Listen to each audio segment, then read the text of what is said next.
Magandang gabi po sa inyo lahat. Good evening ating mahal and PQ, good evening. And Faith and Cyrus, good evening Caleb. Laki-laki mo na. All right. So, since everyone is listening mode, kindly please write your prayer request and praise report. So, while we are waiting for others to come, no, siguro para hindi tayo mag-waste ng time, is that we should go right away sa ating devotion. Okay.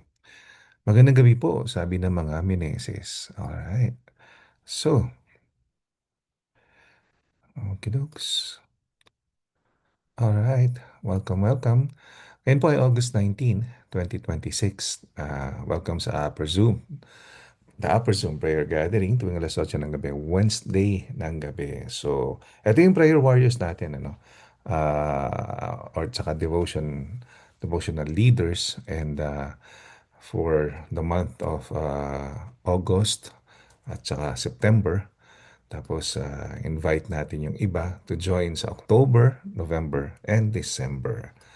Okay, Docs. Check muna tayo dito. Meron nag-chat. Sabi dito, prayer request, successful si club and more youth to come. Amen. Yeah, just like what I shared to you kanina, PQ, si Lord ang magdadala, no, ng mga tao sa simbahan. Okay, Dokes. Praise, support, and prayer request. Please write it down kung meron man. Kung wala, let's proceed sa ating pagbubulay-bulay sa salita ng Diyos. So, ako muna mag-relieve kay Ate Jasmine dahil siya ngayon ay nasa Mall of Asia, naggagala. Okay. So, reflecting on the Word of God, tayo po'y magbulay-bulay muna sa salita ng Diyos. So, tayo po'y manalangin. Panginoon, salamat po dahil may kalayaan kami na mag-devotion, pakinggan, basahin, at isabuhay, isapuso ang lahat ng mga tagubilin mo, Panginoon. At sa gabi na to, nais ko po sanang hingin sa inyo, Panginoon, na bigyan niyo po kami ng malawak na pangunawa sa magiging pag-uusapan namin. In Jesus' name, Amen. Amen. Okay, so, ay nako, hindi ba kayo napapagod, ano? Dahil imagine nyo, ah, parang araw-araw ata yung ano, yung drama doon sa Senate from impeachment ni Vice President, no? At dahil sa ano no sa mga ano sa kanya accusations, no, merong parang embezzlement of funds, or I don't know, grave threat to the president or whatsoever, no. Tapos andyan yung flood control scandals, no, yung nakakalungkot kasi parang yung mga ina-accuse, yung senators and congressmen, sila rin yun nagde-decide kung sino yung sila rin yung nag-investigate. Ano? So, parang nakakalungkot yung nangyayari dun sa ating sinilangang bayan. No? At nakakapagod ng panoorin at dumating sa punto na ayaw mo nang panoorin eh. Kasi parang ano, parang mag-init lang ulo mo. No? Pero anyway, isang bagay lang siguro yung pwedeng pagmulan ng problema na kinakasangkutan ng marami ngayon dito sa Senate, sa Congress, no, sa mismong legislative at saka sa executive, no, na branches ng government natin sa Pilipinas. Ito siguro yung tinatawag na greed, no. So sa gabi na to, pag-usapan natin, ano ba yung greed? Pero bago muna yan, good evening muna Kuya Vince and Ate Mai. Ayan. So, 'di ba? Minsan natanong niyo na ba, ano nga ba yung greed? 'Di ba? Ano ba sa Tagalog ng greed, no? Kasakiman ba? 'Di ba? Parang sige, pag-usapan natin. So, ang title, no? Binigyan natin ng title yung ating pag-uusapan ngayong gabi. When enough is never enough. 'Di ba? Parang yung okay na, pero hindi pa okay. Yung tipong bibili ka ng kotse kasi nagustuhan mo yung payong. Alam mo yun? Okay na, pero hindi pa okay kasi nagustuhan ko yung payong nun eh. Kaya Bibili ako ng mahaling milyong-milyong payong may kasamang privy na kotse. Okay? So, sa Luke, no? The Gospel of Luke, chapter 12, verse 15. Ang sabi dito, watch out, no? Be on your guard, be on your guard against all kinds of greed. Life does not consist in an abundance of possessions. Sa salita natin, ang sabi dito, at sinabi niya sa kanilang lahat, ba, mag-ingat kayo sa lahat ng uri ng kasakiman, sapagkat ang buhay ng tao ay wala sa dami ng kanyang kayamanan. Yun. No, so ito ay kumbaga magandang paalala hindi lamang sa atin kundi siguro sa lahat ng pwedeng ma-reach out ng devotion na to. No, kasi ngayon sobrang blinded ng tao. Minsan napapaisip ka na talagang totoo yung sinasabi doon sa prophecy, no? In the last days, no, people will be lovers of themselves.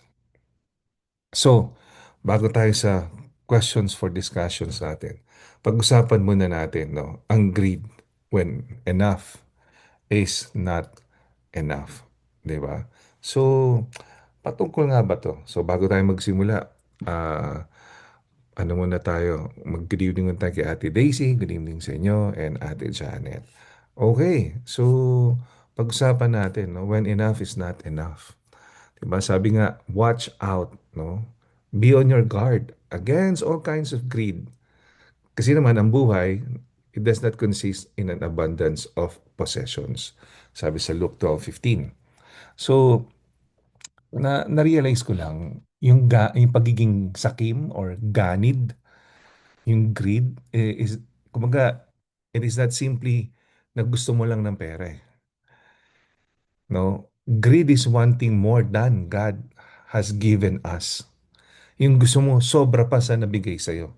Because we believe that we have is ay hindi laging, kumbaga laging never enough. Ang gets natin. Kumbaga we can have a little pero greedy pa rin tayo. We can also have so much pero pwede naman tayong generous. Di ba? So, na-realize ko lang nung binabasa ko tong devotion na to. Ang issue dito is not how much is in our hands, but what has captured our hearts. Di ba? Hindi ito patungkol sa anong meron ka eh. Kung gaano kalaki o gaano kaliit. Pero ano yung pumupukaw sa puso mo pagdating sa pagbibigay, pagiging generous, or kasakiman, hindi magbibigay, or ang masakit pa, kukunin mo yung hindi para sa'yo. So, dito, winarn tayo ni Jesus to be careful because yung greed can quietly take over our lives. Baga, we begin to measure success by what we own, compare ourselves with others, and constantly chase the next thing. 'Di ba? Parang yun nga, nabasa nga ako, sabi niya, sinusukat daw natin success kung anong meron tayo, then kino-compare natin sa iba, at constantly hinahabol natin yung ano yung susunod na uso, ano yung susunod na in, ano yung next thing, kumbaga. Baga hindi matatapos. So parang iPhone, di ba? Parang hindi na natapos, di ba? Parang wala nang masyadong upgrade from 13 to 14, 14 to 15, 15 to 16, 16 to 17, di ba? Parang ano ba yung upgrade para sa nakatawag ng ano no, nakatawag o nakatext. The danger of greed is that it promises satisfaction but always demands more. Ang mundo na 'to laging sinasabi na, "Oh, kumuha ka pa, sige pa, get more, keep more, magtago ka, enjoy more." 'Di ba? Pero si Jesus sa Biblia sinasabi niya, classic, kabaliktaran ng mundo na sinabing, "Get more, keep more, enjoy more." Si Jesus, "Seek first the kingdom of God and all these things, no, will be added unto you." Not just His kingdom but also His righteousness. Matthew 6:33. So, God does not condemn having possessions. Kumbaga, hindi niya kinokondem ka na marami kang pagmamayari.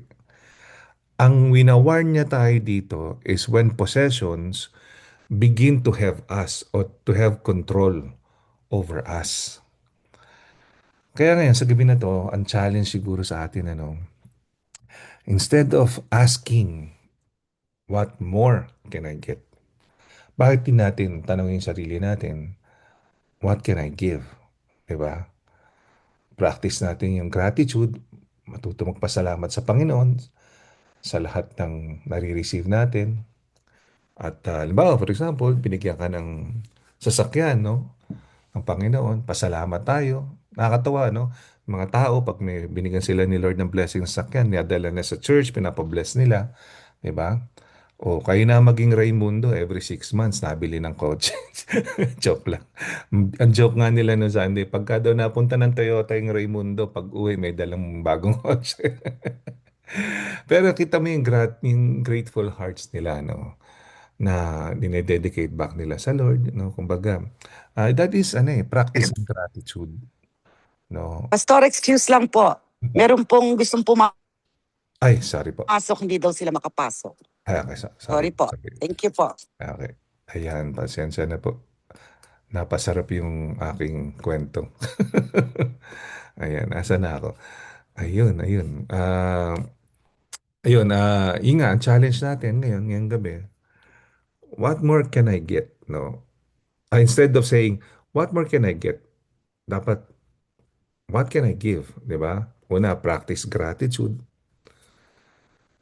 Next would be, give generously, no? And then trust God completely. Bakit? Kasi ang tanging lunas sa kasakiman, the cure for greed, no, is not simply having less.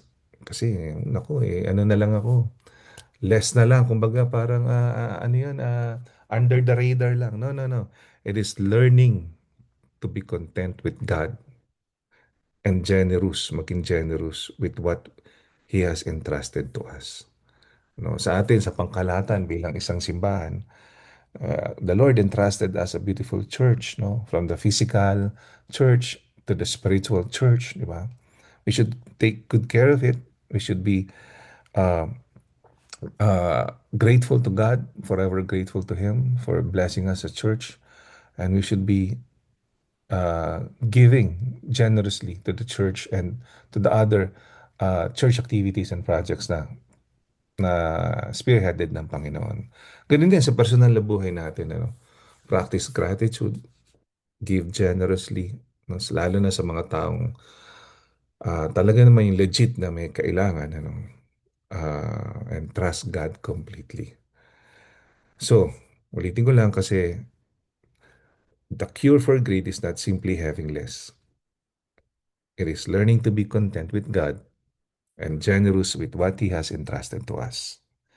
Ayan. So, yun yung lang pong gusto kong i-share sa gabi na to. So, magandang gabi po sa mga bagong pasok natin. Andyan po si Ate Janet, si CJ, Kuya CJ, Ate Annalou, at si Samsung SM P613. Baka si Tita Pepot to. Ayusin natin yung, ayan. Ayan. Okay, okay. So, basahin muna natin dito. Okay, sabi ng mga Meneses, praise report. Praise the Lord po sa kalakasan na binigay ni Lord sa akin sa pag-aalaga kay Caleb. Grateful din po sa support ni Mama sa pag-aalaga kay Caleb at sa protection po ni Lord sa family, lalo na po sa mga mahal lalo na po sa mga mahal sa buhay sa Pilipinas. Salamat din po kay Lord sa good health at maganang appetite ni Caleb. Prayer request, continuous protection po sa family sa Philippines. Wedding prep po ni Tep at successful anniversary celebration po ng church. Ayan. Agree po, PJ, sabi ni CJ. Okay. Sabi naman ni Kuya Vince sa Ate Mai, good evening po, praise report. Praise God sa pag-iingat niya sa atin sa araw-araw at sa lahat ng blessings. We're also grateful for CJ for sharing computer monitor and flash drive to us. Prayer request, kagalingan po sa lahat ng may sakit. Salamat po. Okay. So kung meron kayong prayer request and prayer support, sulat nyo lang or pwede kayong mag-raise ng hands at tatawagin namin kayo. So, balik tayo doon sa ating um, devotion, no? When enough is never enough. Diba? Luke 12:15, watch out, be on your guard against all kinds of greed.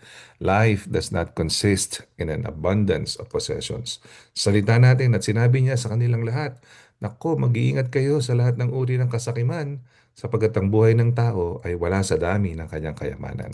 So, ito yung ating mga Q4D or questions for discussion. No? Number one, so pili kayo ng isa, kung gusto yung sagutin or dalawa, o gusto yung sagutin lahat, pwede rin. So number one, am I grateful for what God has already given me? Then why? Diba? Do I constantly compare what I have with others, with what others have? Am I willing to give generously even when it costs me? And number four, is my security found in God or in my possessions. Ayan, ang ating mga medyo self-reflection, ano, ang ating ngayon, ang Q4D, no? At kumbaga parang magre-reflect tayo as a person. Okay, sino ang gusto bang mauna na sumagot? Okay, so siguro tawagin natin. Sino ba ang hindi listening mode? Si Ate Janet. Magandang gabi sa iyo, Ate Janet. Magandang gabi po. Mhm. Ako po ito po, am I willing to give generously even when it costs me? Mhm. Ano po ito heart evaluation. Kasi generosity is from the Lord. So sa akin po siguro, I have to ask God to change my heart po. Kasi it would be really hard to give kung wala po ang Panginoon. So kumbaga, ang prayer ko po is, Lord, give me a new heart and a new spirit. Not until the Lord have changed my heart, magiging generous ako. It's only from His throne na magiging generous ako kapag ka po yung heart ko is nabago talaga. So, I could only give everything if the Lord has changed my heart. Yun po yung ano ko dito pa.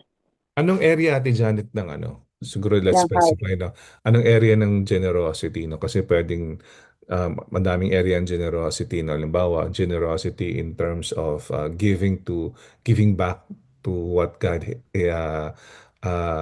is asking for. Halimbawa, no, nandiyan yung tithes and offering or giving to the needy. Halimbawa, nandiyan yung mga compassionate ministries or giving to your poor neighbor or yung may homeless ka na nakita, binila mo ng damit or something, or giving sa mga relatives or mga pamangkin, pinapaaral, mga ganun. Madaming klase ng generosity. So, ano ba yung area doon na kumbaga the Lord is dealing you with?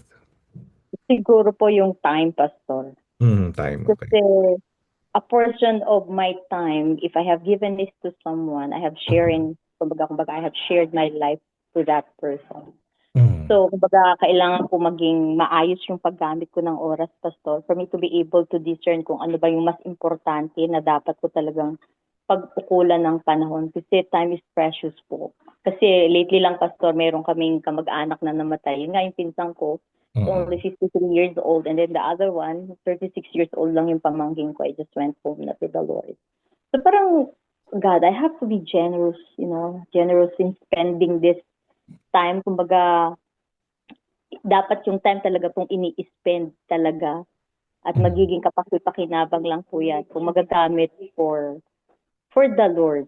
So, yun po ang ano ko, Pastor. Kasi we have to find time. Otherwise, if we will not find time sa ministry, if we will not find time to pray, if we will not find time to read the Word of God, we will never have time talaga, Pastor. Yeah. Isang malaking battle cry yan, no? Lalo-lalo na malaking pasanin yan ng isang pastor. Ang i-lead ang tao patungo sa basics, yung basics of Christianity, no? Magkaroon ng panahon manalangin, mag-ayuno, magbigay ng time sa Panginoon, maglingkod, yung kahit nga yung basic muna na yung four Sundays. Mga timagan, ano, kumbaga, dun pa lang, ano, kumbaga, pwede mo nang pagpraktisan yun eh. Kumbaga, bilang isang Krisyano na matanda na sa Christianity, or even yung, lalong-lalo na yung, ano, yung bago pa lang sa pananampalataya. Ang pagiging generous sa time kasi, I agree with you. Mag-start lahat yan mula sa Panginoon. Kumbaga kalimutan muna natin lahat nung pwede nating pag-ukulan ng time. Kalimutan muna natin lahat, diba, mula sa ministry, kamag-anak, wala muna. Tanggalin muna sila sa equation. Mag-focus muna tayo siguro sa Panginoon. Mag-invest tayo ng time sa Panginoon. Ikaw at ang Panginoon. 'Di ba? Saka mo unti-unti idagdag. 'Di ba? Saan ba ako kailangan? Saan ko ba spend yung time ko, yung quality time ko? 'Di ba? Tapos yun na, magulat ka na, naka-spread out na. Tutulungan ka naman ng Holy Spirit, kumbaga, na-spread out lahat ng bagay ng yan. Yan. So, I agree, no? Be generous, no? Doon sa ating, sometimes, minsan, nakikita nga lang naman natin, no? Ang tao, mga nagiging sakim lamang or nagiging selfish lamang pagdating sa finances or pera o kayamanan, no? Pero pwede nga naman din na time, effort, no, para sa Panginoon or sa mga minamahal natin sa buhay, di ba? Mag-spend ng quality time sa asawa, sa pamilya, di ba? So, kami nga, Ate Janet, ano ang aming, kumbaga, mag-asawa, ang aming malaking investment ay to spend time together at sa mga anak namin at to create memories together. No? Kasi yun, mga bagay na yun, hindi mabibili ng pera. 'Di ba? At saka ang ikli ng buhay sa mundo. I mean, kumbaga, ah, ang ang dali-dali, isang iglap lang, wala na ang tao. So, kung di ka magki-create ng magandang memories para ipakita mo yung pagmamahal mo sa anak mo, sa asawa mo, at sa mga taong nasa paligid mo, kumbaga sayang naman. No? That is also generosity. Salamat, Ate Janet. Thank you, thank you. Good evening sa iyo. Mm. Okay, punta naman tayo kay Ate Malen. Good evening sa iyo, Ate Malen. Good evening po, Pastor, and to all. I think I'll answer number one. Hindi po, sige. Am I grateful for what God has already given me? Alam mo, Pastor, every day, every morning, every chance that I get, ang prayer ko lagi, sana Lord, deep in my heart, you make me really grateful for everything that I have. Mm. Whatever that is you've given me, whether it material things, blessings, relationships, whatever that is, problems, if whatever you can call it. But I should always be grateful. Well, I always wanted to be grateful. That has always been my aim. Pero syempre sometimes it comes, may mga questions pa rin in between. And yet, I continue to pray na sana because I feel like if deep in my heart, with all of my heart and soul, I do believe, that I have that good Lord with me, then everything else will follow. 2, 3, and 4 will follow. Mm. Yun ho lagi ang prayer ko, that number one. Because if I were to go back to my life story, I should be very, very thankful with the Lord. Mm. For all the things that happened to me and all the things He made unhappen to me. Mm. I should have nothing but gratitude in my heart. And sometimes I forget that. So consciously I remind myself.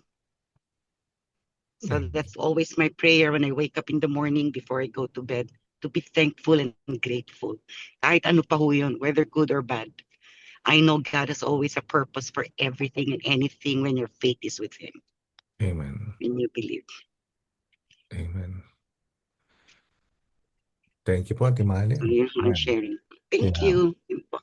Ang gratefulness talaga is sobrang correlated siya, no? Sa generosity, sa yung pagiging satisfied sa buhay, di ba? Parang Yes. kasi kung grateful ka, nandun yung Generosity oo, follows. follow. So it follows saka yung satisfied ka, no? Yes. Sa Panginoon. It's not about anong meron ka. It's about Amen. relasyon mo talaga sa Kanya. Salamat po, Amen. salamat. Okay, basa muna tayo dito. Sabi po dito, sabi ni CJ, praise report, all the blessing all the blessings po sa ating lahat. Sabi naman ng mga Meneses, kami po number 3. No? Ano ba yung number 3? Am I willing to give generously even when it cost me? Sabi ng mga Meneses, opo, kasi channel of blessing lang naman po tayo. At si Lord po talaga ang tunay na generous. Para sa akin po, ang pagbibigay po ay di act of generosity, but an act of obedience sa utos ni Lord. O kasi basic yun eh, no? So minsan kahit sacrificial giving po, sumusunod pa din po tayo kay Lord. Cyrus po ito. Amen. Thank you, Kuya Sai. O nga naman, ano. At in a way, we perceive, we look at it, in the perspective ng generosity. Pero, halimbawa, nagbigay ka sa tithes and offering mo. Hindi ka pa siguro matatawag na generous nga naman noon dahil basic lang yun, di ba? Binabalik mo lang hindi sa'yo. Di ba? Kasi parang ang generosity is giving beyond yung beyond yung kung ano meron ka, di ba? So, yun nga sabi nga ni Kuya Sai, sacrificial giving, di ba? So, yun yung yung kumbaga parang yung halimbawa, pagod ka na pero ginagawa mo pa, nagbibigay ka pa rin ng time, ng effort, ng money, ng ano. So, that is sacrificial giving, no? Naalala ko lang nung nandun kami sa Pilipinas, nung malakas yung sunog dito at in-evacuate na yung mga pamilya natin noong January 2025, yung Great LA Fire. At tinatanong kami doon, no, sa Pampanga, sabi ng mga pastors doon, Pastor, uwi ba kayo? Maintindihan namin kung kailangan nyo nang ipakap itong seminar. No, ang sagot namin hindi, tutuloy po natin, tatapusin namin to mula umpisa hanggang dulo. Kasi kahit umuwi kami, hindi namin mapapatay yung sunog. So dito kailangan natin magtiwala. Ayun. Kumbaga not just giving finances.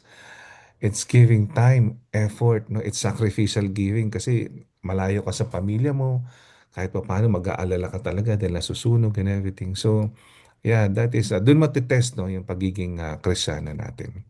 Okay, salamat po Kuya Cyrus. Sino po ba ang hindi listening mode? Kuya CJ, pwede ka ba? Pwede ka ba sumagot? And then next, si Ate Analu at Tita Pepot. Ayan. Good evening sa iyo, Ate Flay. Ayan. So, Kuya CJ, pwede ka ba? Opo. So, Okay. para sa akin po, una po yun, number one, grateful po talaga ako sa mga blessings po na binigay ni Lord.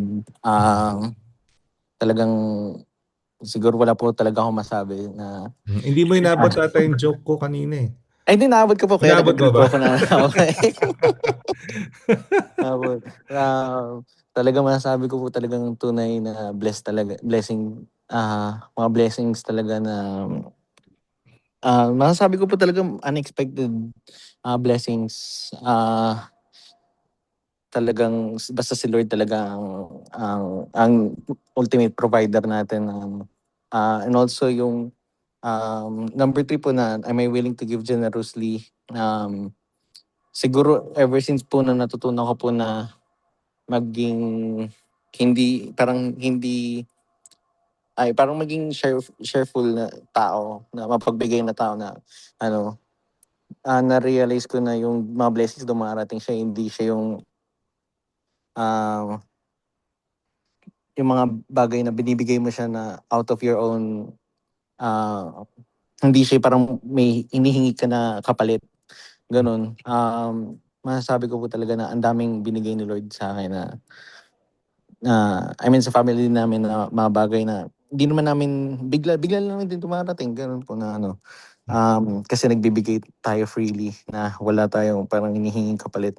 And usually mas napansin ko pa nga po yung mga blessings na binibigay na binabalik kung binabalik man, mas maganda pa po yung blessings na binibigay pa po ni Lord kaysa po sa kaysa sa mga bagay na binigay po namin. So yun po yung kunwari pagbibigay po sa mga pagkain kung pagka may spare po kami na pagkain, bibigay po kami tapos kunwari sa trabaho out of nowhere biglang ililibre ako ng kasama ko sa work, so mas masarap ang pagkain kaysa sa binigay ko, so parang grabe as in, mas maganda pa pala yung binibigay sa akin. So parang ever since po talaga na natutunan ko po na hindi dapat maging sakim at yung mga blessings dapat sinishare din yun. Doon na po mas lalo tayo binibiyayaan ni Lord dahil mapagbigay po tayo. So yun po. Amen. Salamat, CJ. At knowing you, ikaw naman talaga napaka-generous na tao. Amen. Thank you. Okay, Ate Annalou, pwede po ba kayo? Tita Pepot? Hi, good evening Good po. evening po. Yes. Ako po, I will answer number 4. Mhm. I will answer number 4. Is my security found in God or in my possessions? Mhm. I find security in God because nothing compares to the peace that God gives us in our hearts compared to our possessions, Mhm. worldly possessions. Based po sa experience ko sa life, you know, throughout the trials, troubles, happiness, good times, nothing really beats the peace that God gives us in our heart, in my heart. Mhm. Yun lang po. Yeah, maraming salamat po. Yeah, thank you also for being generous to always sa pag-support doon sa whenever yung mga ministries they need venues, no. Nako, salamat sa inyo. Talagang masayang-masaya kami at nagpapasalamat sa inyo. Tita Peps, good evening sa iyo. Pwede ka ba, Tita Peps? Good evening po sa lahat. Mhm. Siguro po ako, Pastor, sa number 2. Do I constantly compare what I have with what others have? Mhm. Siguro po, nung bata-bata ako, minsan siyempre kasi ang parents natin hindi naman binibigay lahat yung gusto natin. Tapos nung mga bata pa tayo, tapos makikita natin yung iba, merong ganito, merong pa. Siyempre, hindi, dahil bata ka, hindi maalis sa'yo yung minsan mainggit ka, ganyan. Pero nung nagtrabaho na ako, nakukuha ko na yung gusto ko, nabibili ko na yung gusto ko, nawala yung para bang feeling na, ay, sa mabuhat siya, meron mas siya, ganyan, ganyan, ganyan. Tsaka kung basta maging satisfied ka lang kung ano ang meron ka at saka alisin na yung inggit sa isipan natin sa katawan natin. Magiging hindi na tayo hindi na natin gagawin yung i-compare natin yung anong meron sila at wala tayo. Just be satisfied with what we have at magiging masaya na tayo kasi si Lord naman ipo-provide lahat ang kailangan natin eh. Kahit hindi naman natin hingin, ibibigay niya at naramdaman naman natin yun sa buhay natin ngayon. Mhm. Kaya just be satisfied with what we have at mawawala din yung hindi tayo magko-compare ng kung sa ano-ano pa man. Yun lang po. Mhm. Thank you. Amen. Amen. Salamat po. Okay, magandang gabi ulit, Ate Janet, Tita Daisy, Kuya Vince, Ate Mai, Ate Malen, PQ, The Meneses, Kuya CJ. Pastor, ako mag-share lang ako. Good Ayoko. evening. Sige Hello, po. Go ahead. Pastor. Go ahead. Go ahead po. Go ahead. Mag-answer na lang po, Pastor. Hindi ako makapag-text kasi nagbabantay ako kay Nogat. Sige Anyway, po. I just wish to share. Good evening, church. Good evening po sa lahat. I'm Good grateful to evening. the Lord that maski ano ka busy ko, makapag-join talaga ako. Kung minsan nagapanic na ako kasi because at this time, this is the moment that Nogat is very difficult. So anyway, yung questions po, am I grateful for what God has already given me? More than grateful because looking back of my life experience, talagang lahat na yata nabigay na ni Lord sa akin, which I know na I am not worth of His love. Long time ago, I had a very sad experience in my life, being a manager in one of our company in the Philippines, and I was into jewelry business. I got swindled of about 10 million. Oh. I was depressed. I was about to die, and only the church, the Christian people helped me a lot. every day they come to me, they prayed over me, and I cannot even eat, I cannot swallow. That was like 15, 20 years ago. Mm. But so if I'm grateful, very grateful, because what I have lost, the Lord has given back to me more than what I have lost. So, parang wala na akong masabi. Although, yes, there are problems. Halos everyday yung problema. Halos everyday maroon. Pero, it's peanuts for me because all by the grace of the Lord. Number two, do I constantly compare what I have with what others have? Yes. Honestly, I have to be honest with this. When I was young, I had the resources, I have the money, I have my work, I have my job, I have very good income. So, medyo, when you're in sales, talagang nandoon yung, sabi nga ni Tita Peps kanina, hindi natin maiwasan, parang mainggit kung sino yung meron ganito, ganyan. I experienced that. But since becoming a Christian, and because of what happened to me, of the 10 million um, swindle of my jewelry business, medyo, at tapos gin-save ako ni Lord na hindi ako mamamatay, and hindi ako, I went back to Him. In short, I went back to Him because I already nag break out na ko kay Lord. Sabi ko, there's no God. Things like that. But because of our pastor in the church who really helped me, not only by visiting or praying over me, but you know, going to see what's happening to me on my medications, because I was with depression. So of course I did that, comparing myself that I want to be always number one. Number three, am I willing to give generously even when it costs me? Yes, I do. I am very willing to give generously. Just like here in the US, alam niyo po, nahihirapan po ako dito, pero I know God has given me the strength kasi I cannot go around. I don't have a car, and I cannot even go to the bank. So sometimes I only need cash for my wallet for the church to share, to the tithing and all. Sometimes wala na akong sa wallet ko. So minsan inuutusan ko si Noel, Noel, can you please go to the bank, get money for me, I'll pay you back in Zelle, ganito, ganito, so that I can just have cash. Parang ako dito, para akong, hindi naman ako priso or naka-jail, pero parang wala akong freedom. I cannot drive, I cannot, parang ako, parang nawala ng isang paa, isang kamay. But I'm very happy, of course, because of my family here, and the thought of supporting my daughter Blessy going through all these achievements she has in this life, no? Hinay-hinay lang, tinutulungan naman siya ni Lord, at saka nakaya naman niya lahat. Praise the Lord.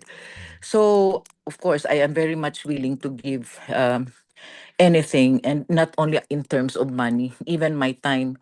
Sometimes na ako, may invitation ang church ng mga activities nyo, na merong mga meetings ng Friday, whatever, yung mga clusters nyo dyan.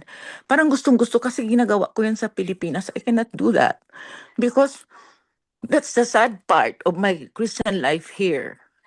Hindi ako makapunta, wala naman akong sasakyan, wala namang magbabantay kay Nogat. Parang bang I miss something na ginagawa ko sa Pilipinas, tapos hindi ko magawa dito. But anyway, I'm sorry. Parang naging emotional tuloy ako. Sorry po. Okay. Am I willing? Yes, I am willing. I really want to be a part of any community that we have in the church. Sometimes pagod na pagod ako, pero hindi ako maka-attend dyan sa inyo. I really want to be part of it, to be active, like in the Philippines, which I miss it so much. Number 4, is my security found in God?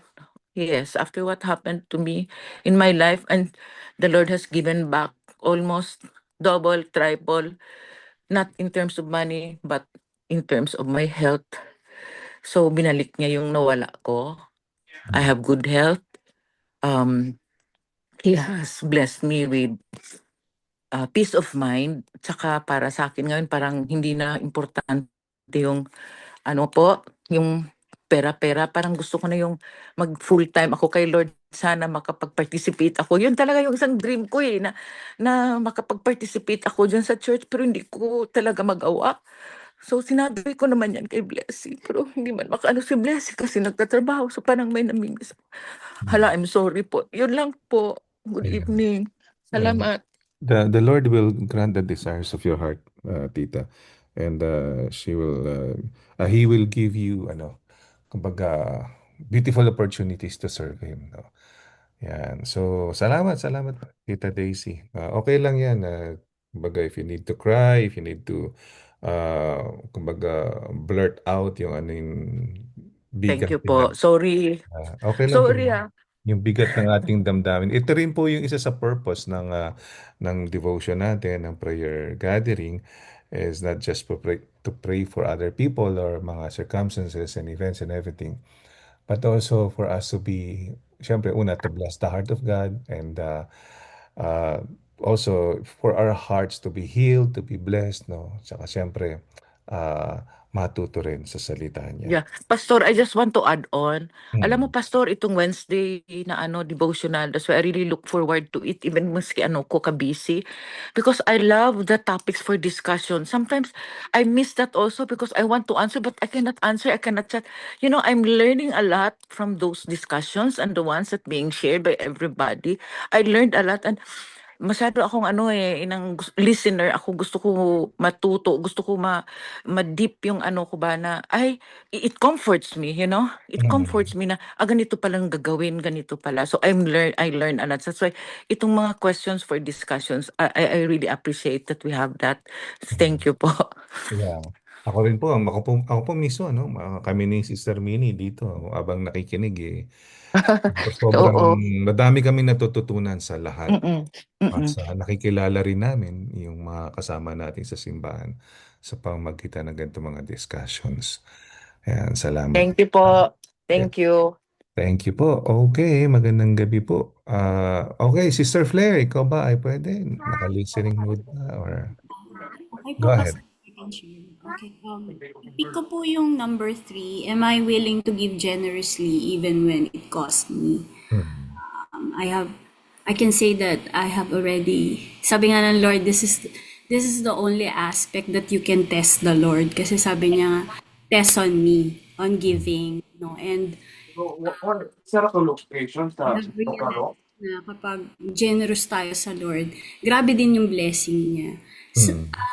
I had to admit that I had struggles Hmm. nung nandito na ako sa Amerika. Kasi I feeling ko, parang kulang ako lagi sa pera. Hmm. Pero Hindi ka my nag-uusap. desire, parang feeling ko lagi akong kulang sa pera. Pero yung desire ko talaga, it was to give. There were times that I would pray to God, Lord, I wish you could bless me more. Ayan, naiyak tuloy ako. You could bless me more so I could bless other people. But then again, natutuwa ako sa Lord kasi He gives me examples of people who are generous. And never pa ako nakita ng isang Kristiyano na generous na naghihirap. So Amen. it has been always an inspiration to me. Kaya yun yung prayer ko sa Lord na, Lord, help me to be generous. Kasi sabi ko, yung mga taong nakikita kong generous, they love people. I could see that they can trust God. They have a different sense of joy and they have a different sense of purpose. Kaya sabi ko, Lord, gusto ko yung mga ganitong tao. And give me a generous heart. Tapos nare-remember ko rin yung mga simple learnings natin nung bata pa tayo, nung uma-attend pa ako sa Bible study. Kasi product po ako ng children's ministry. I would always remember that it's not with the amount that you give. Yung balo na nagbigay ng 2 coins, the 2 mitas. No? Right. So I always reminded of that. It's not the amount that you give, but it's with the willingness of your heart. And so I know that the Lord will honor my prayer. Na Lord, I want to give, and I hope the Lord will honor that prayer. Yun lang yung gusto ko pong i-share. Ayun lang po, Pastor. Thank you Amen. po. I agree sa iyo, no? Lahat nga naman ng believers, Kristiyano, na generous, marunong magbigay mula sa Panginoon, binabalik niya sa Panginoon, at generous sa lahat ng bagay, no? Kumbaga, matatawag mong itong taon to hindi to madamot, no? Ako rin, sa lahat ng mga taong nakita kong gano'n, lalo na Kristiyano nga, talagang nakita ko rin naman yung buhay, yung iba, iba rin na magbuhos ang Lord sa kanila. Di ba? Kumbaga talagang wow. Di ba? Yung economic laws ng Panginoon na ginagamit ni Lord, hindi tugma doon sa ginagamit na mundo. Di ba? Parang ganun. So, yeah. So, let's all shine sa mga taong nakakilala at nakakita sa atin, lalo na alam nila tayo Kristyano. Maaaring di pa nila nababasa yung Bible, pero pwedeng ikaw ang unang Bible na mabasa nila sa pagiging generous mo. Amen. Salamat sa inyo. Okay, magandang gabi rin po ko kay Pastor Bert. Ayan, ulitin lang natin sino ba yung mga nandito. Okay, magandang magandang gabi Ate Janet, Ate Daisy, Kuya Vince, Ate Mai, Ate Malen, PQ, Meneses, CJ, Mangubat, Tita Peps, Kuya Manny, good evening, Ate Flair, Pastor Bert. Okay, so ayan, ayan, ayan. So, ayan. Kanina pumasok sila Jasmine at si Aldrin nawala. Okay. So, ngayon ay nasa ano sila? Nasa Pilipinas. Okay, Docs. So, balikan lang muna natin to. Sandali lang po, no? Bago tayo manalangin, no? Yun. Ito po yung August and September natin ng mga prayer leaders, no? Ah, tapos next, sa October pa naman, sa November at sa December, iniimbitahan uli namin si Ate Amy si Ate Amy, si Tita Peps, no? Si sino pa ba? Si Ate Analu, yan, yung mga dating mga nagpe-prayer warrior ay pwede po namin kayong bigyan ng schedule. Pero sa October pa naman, November, December, mga first timer, ini-invite namin si Ate Flair, no, si Ate Mai, di ba? So, ayan. So, may schedule dyan. Kung po pwede kayo, just let me know. Okay? So, yun nga, yung pagbubulay-bulay natin when enough is not enough. Maraming salamat sa mga pagpapalang sharing na nilahad nyo kanina. So sabi nga, ulitin ko lang, watch out, be on your guard against all kinds of greed, no? Life does not consist in an abundance of possessions. Yan. Kasi napapanahon, ano, na namumblema yung bansa natin dahil sa kasakiman. Di ba? Dahil taong sakim. At sinabi niya sa kanilang lahat, mag-ingat kayo sa lahat ng uri ng kasakiman, sapagkat ang buhay ng tao ay wala sa dami ng kanyang kayamanan. Ayan. So, tayo ngayon dadako sa panalangin. So, ako na lang ang mananalangin, no, para mas mabilis tayo ngayon kasi konti yung ating pwedeng manalangin. So, sandali lang po. Ayusin ko muna dito. Sandali lang po. Ayan. So, sandali lang po. Ayan. Meron po ba kayong gustong idagdag sa ating complete healing, sa various prayer requests, sa ating connecting events? Ayan. Ayan, ano muna tayo? Palatastas muna. O patalastas. Palatastas o patalastas. Um, this coming Friday, inimbita namin lahat ng leaders and workers or kung hindi ka leader o hindi ka worker, pwede kang pumunta kasi gusto mo maging worker, no? Para makita mo kumbaga i-share natin sa maikling panahon, no? Ano yung nangyari sa simbahan, saan tayo papunta, at ano yung magiging plano natin sa 42nd anniversary natin dahil malapit na naman mag-birthday yung simbahan natin. So, yan, patak po to, no? Medyo magkakatuwan tayo, kasiyahan at kwentuhan. Tapos i-divide po kayo per ministry. So gagawin po natin to once a month, no? Magkakaroon na tayo simula sa buwan na to ng Leaders and Workers Night. So once a month 'yun. Most probably every third Friday unless na lang na merong other activities.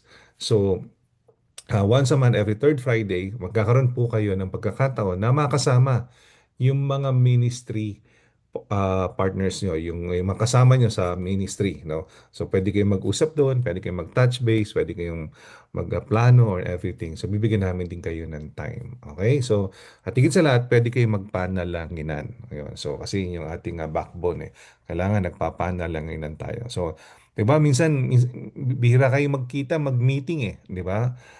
So dito binibigyan naman yung pagkakataon na makapag-meet kayo talaga.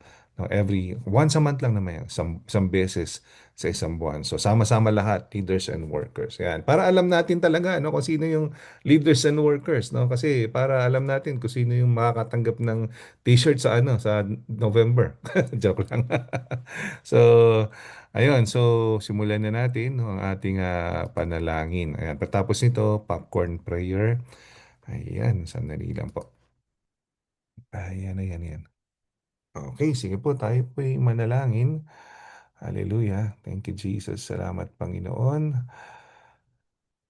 Panginoon, maraming, maraming, maraming salamat, Lord God. At una-una, tinuturuan niyo po kami na talikuran yung pagiging sakim, ganid, yung greed, na kumbaga maging generous, maging grateful, no, masatisfy sa kung anong meron kami na nagmumula sa inyo. At naniniwala kami na ang paglago ay lagi lamang nanggagaling sa inyo. Dalangin namin, Panginoon, na pag-alabi niyo po, Panginoon, yung puso na pagiging generous sa mga puso namin. Dahil yun lang po ang antidote para hindi po kami maging greedy.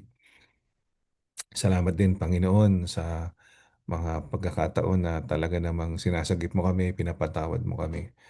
At patuloy, ang tiyaga niyo po sa amin everyday. Binibigyan niya kami pagkakataon na gumising tuwing umaga.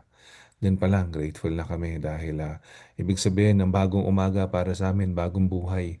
At kumbaga, naaalala niyo kami na pwede kami magbago, magayos, mag-grow, at maglingkod sa inyo. At dalangin namin, Panginoon, na kung ano man yung mga pagkakasala namin, kami po ay inyong patawarin. Yung mga naisip namin di maganda, sana po patawarin niyo kami. Yung mga sinabi ng aming mga bibig, yung pasmado naming bibig na mali at hindi masakit sa tenga, sana po patawarin niyo kami. Dalangin din namin, Panginoon, yung mga ginawa naming mali at hindi nakakaanyaya sa harapan niyo. Dalangin din namin, Lord God, na patawarin niyo kami. Kami po ay inyo pong pagkalinisan, Panginoon, ng banal niyong dugo. Panginoon, na nagpapasalamat kami sa lahat ng mga blessings na natatanggap namin at patuloy na matatanggap sa kinabukasan. Ganun din, Panginoon, mabago namin na ibuka ang aming mga bibig para humiling sa inyo. Nagpapasalamat na kami dahil ito po ay sinagot niyo na, Panginoon. Una-una, Panginoon, pinataas namin sa inyo yung mga kapatid namin na nagbe-birthday, si Ate Minda, nasa Pilipinas, si Janine, Susan, Lisa, Yayo, Lola Laura, nasa Pilipinas din, Panginoon. Si Shiloh, birthday, Panginoon, si Ate Janet, si Kuya Eder, si Alisa, si Eliza, at saka si Faith, Panginoon. Mangubat, dalangin namin, Lord God, na sa bago nilang taon, kasi Panginoon, binigyan niyo kami ng birthday para i-celebrate yung personal New Year namin to, Lord God, dahil yung una-una grateful kami kasi talaga naman na binibigyan niyo kami ng pagkakataon na mag-extend ng buhay. Dalangin namin, Lord, na kung ano man yung mga desires ng puso nila, ibigay niyo po, Panginoon. We also pray, Lord God, kay Dennis at kay Maureen, na kayo po ang Panginoon na magpala sa kanilang pagmamahalan, Panginoon. Proteksyonan niyo nga po, Panginoon, ang aming campus. Ingatan niyo po, Panginoon, wala pong shooting incident, wala pong papasok na hindi na masamang elemento, wala pong mag-aaway, wala pong problema, kundi Panginoon na lahat po ay kukoveran niyo kami ng banal niyong dugo, Panginoon. Unity, Panginoon, at tinataas sa amin ng Filipino, ang English, ang Spanish, at ang North and South Korean churches, Lord God. At sinabi, Panginoon, sa inyo ang anim na areas, Panginoon, sa na group areas, Panginoon, sa Church of the Nazarene. Kayo po ang humawak dito sa buong mundong operation ng Church of the Nazarene sa pangunguna ng aming mga GS. We pray, Lord God, na kayo po magpala sa kanila ng wisdom, good health, Lord God, yung isa sa pinakamahirap, Lord God, na trabaho nila, bumiyahe sa buong mundo. Dalangin ko, Panginoon, na ingatan niyo po sila at bigyan niyo po sila ng lakas. At sa dami po na nakakausap nilang tao, bigyan niyo po sila ng lakas, Panginoon. Lord, we pray, Lord God, sa aming mga general superintendents, kay Busick, kay Cracker, kay Daniels, kay Sandberg, kay Chambo, kay Sarmiento. Pagpalain niyo po sila. Ganun din, Panginoon, ang aming district superintendent, si Pastor Mark Liman, ang kanyang LA District Advisory Board, ang lahat ng sinasakupan niyang LA churches, district na LA district churches, lahat ng LA district pastors, Panginoon, huwag niyo po silang kalimutan at lagi niyo po silang pagpalain at ingatan. Tinataas din namin, Panginoon, sa inyo ang local church board namin. Ako po si Pastor Bong, Ate Curly, Ate LV at si Kuya John. Lord God, we also pray sa mga pastors namin. Ako po si Pastor Bert, si Pastor Bong, si Pastor Rabe, si Pastor Cled, Panginoon. Bigyan niyo po kami ng wisdom at habang kami po ay naglilingkod sa inyo, Panginoon. Naway wisdom niyo ang maggamit namin. We pray, Lord God, sa mga pastors ng English, Spanish, South Korean, North Korean churches, sina Jose Bella Tigila, Michael Mata, Dan Bayer, Pedro Torres sa English, sa Spanish, Lord God, si Juan Lina Pajardo at si Gladys Rosales. Ganun din, Panginoon, sa South Korean, si Kaison Lee, Moon Yu Lee, sa North Korean Church, Lord God, si Haesuk Lee at si Jong Wan Lee. We pray, Lord God, also healing, complete healing kay Pastor Jong Wan Lee. Ganun din, Panginoon, tinataas namin ang MCV staff, si Star, si Curtis, yung bagong gwardiya, Panginoon, si Gabriel, si Nick. Lord God, we pray for the New Covenant Academy na ingatan niyo po yung pagbubukas ng school. Ingatan niyo po yung mga estudyante, yung mga teachers, yung mga staff, Lord God. We pray, Lord God, for the Filipino Nazarene churches sa pangunguna ni Pastor Det, Pastor Sani, Pastor Dondi, dito po sa Los Angeles District. We also pray for Pastor Sani na nasa hospital po ngayon na under procedure, Panginoon. We pray na pagalingin niyo po siya, Panginoon. Palakasin niyo po si Sister Gay sa kanilang pinagdadaanan sa mga oras na to.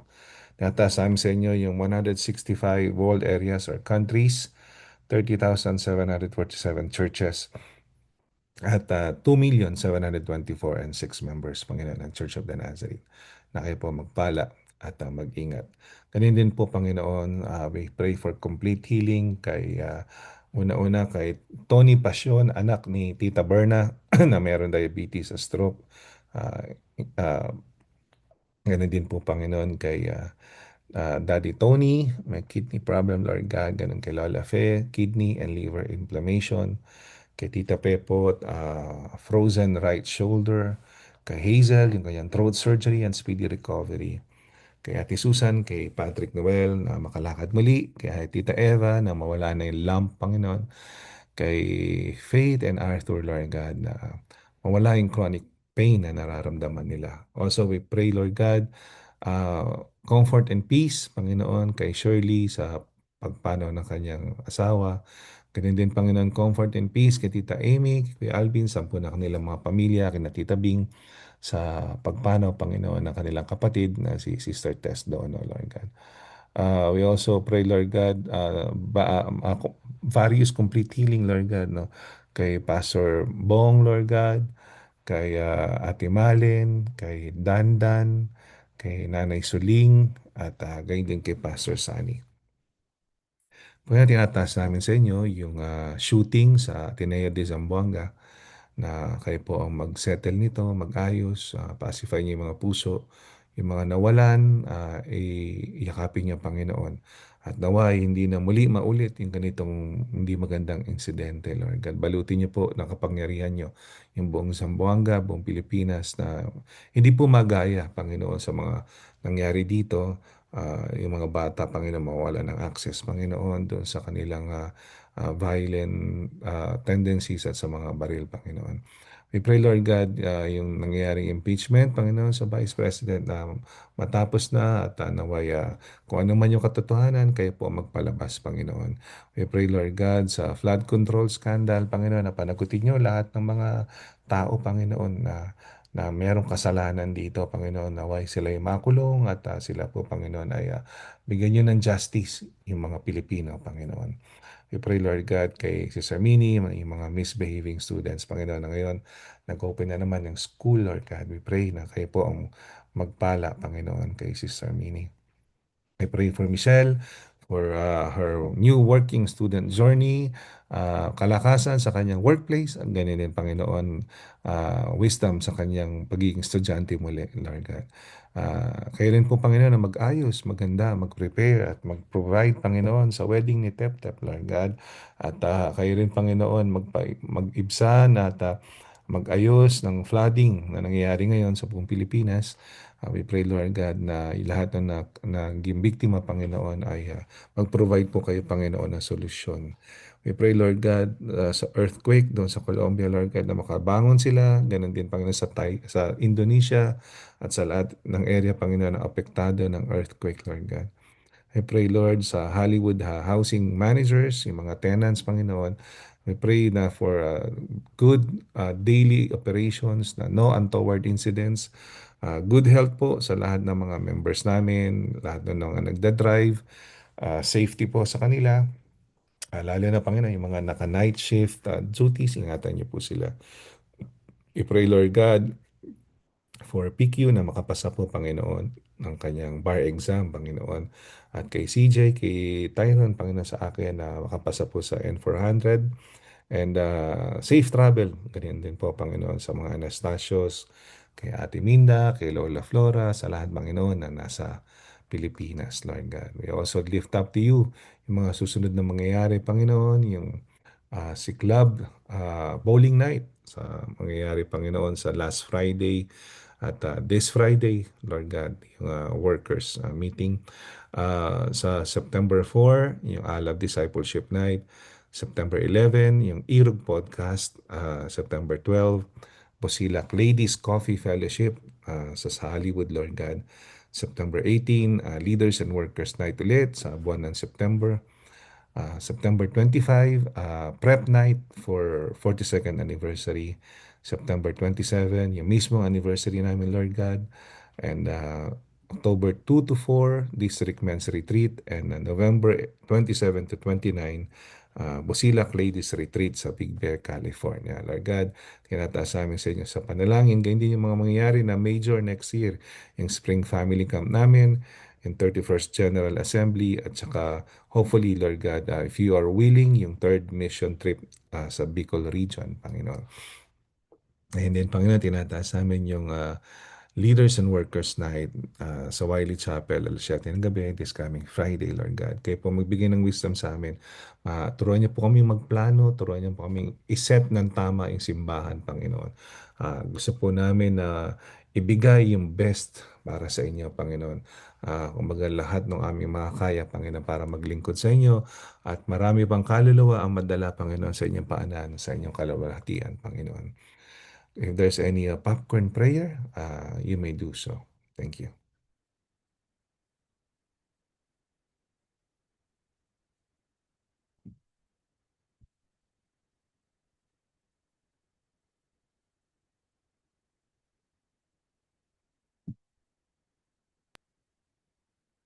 Salamat po, Panginoon, sa inyong kabutihan, sa inyong kadakilaan sa aming mga buhay.